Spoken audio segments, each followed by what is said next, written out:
Hi guys, welcome back to the channel. Here's Freddie. So what I thought was I would show you one of my favorite ways to use beadwork to embellish your cross stitches. So this is a pattern that I did not design. It is by Stitching Land on Etsy. I will link to it, don't worry. So I just finished him and I thought, okay, I've been wanting to embellish this for a while. So one of the elements I'm going to be adding is some beadwork. What I like to do when incorporating beadwork to this kind of thing, and I'm not like technically like bead embroidering, there's a cat hair in his mustache. How fitting. So I've got some blue Nymo on my needle, little knot in the end of it.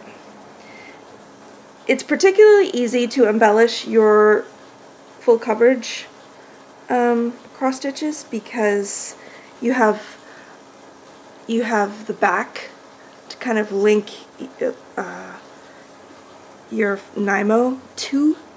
So you see how my knot that I have is caught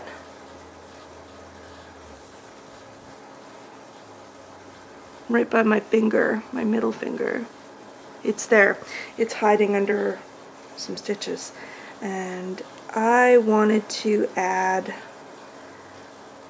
a couple of beads right here on his cheek because the pattern is, the contrast is very, very low. On his cheek there's those two sort of squares of like shine. So I thought I would add some beads to make that a little bit shinier. So I've come up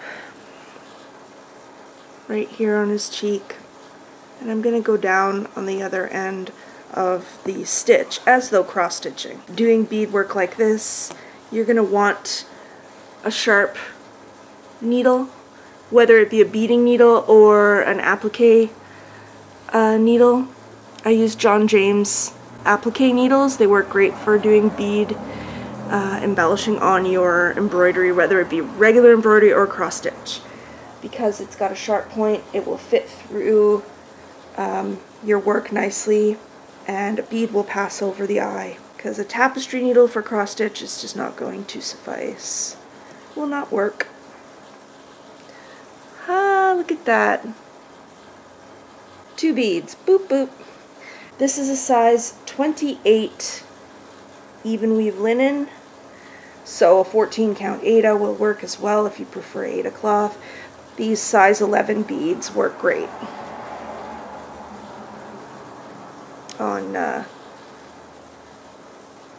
these stitches. They sit nicely and they fit kind of in the graph box real easy. If you are the kind of person who doesn't consider yourself overly artistic for some reason, to kind of help yourself out, there you go, that's better now. Yay! If you don't know what kind of embellishing to do and you're kind of nervous to try, what I will do if I don't know exactly what I want, I will go in search of images with a vague idea in mind of what I'm trying to figure out or trying to accomplish. Go online or look at photographs or magazines or whatever your preference is, and you'll sort of find answers or hints as to kind of what you're wanting to achieve. It'll help you kind of understand what you're trying to articulate and how to actually go about doing it. There's some stuff that's pretty obvious, like if you're trying to embellish a portrait like this one, an obvious thing to do would be to add shine to eyes, like I have, like I did over here for the cheek embellishment. That makes sense. Consider the subject matter and what it will be used for. I think I'm going to add some, in the same manner as I have here on the face, I'm going to add some beads to his stars in his hair. Anyway, I'm going to literally be doing the same thing over and over. So, I will see you in the next video. Don't forget to like and subscribe. Thank you so much for watching. Hold on, where's my pincushion go? Oh, there it is. This video is coming off wrong right away here. Okay. And make a knot. For those who don't bead regularly, that's just part of the process. There we go.